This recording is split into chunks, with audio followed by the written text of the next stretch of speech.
In this video, I'm going to show you how to make calls from SIM2 and Samsung.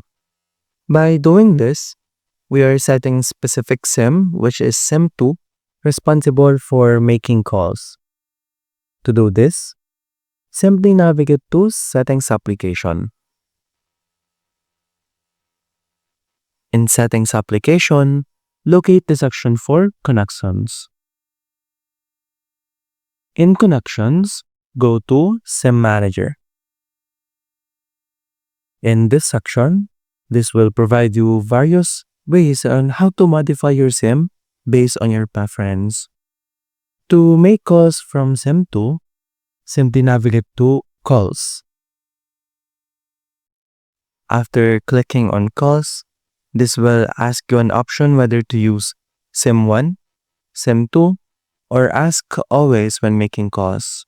Since we are talking about SIM2, simply select SIM2 for making calls. And now, you have successfully set SIM2 for calls.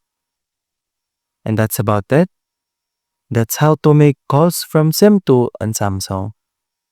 If you have any questions, please let me know down in the comments below, and I'll do my best to help you out.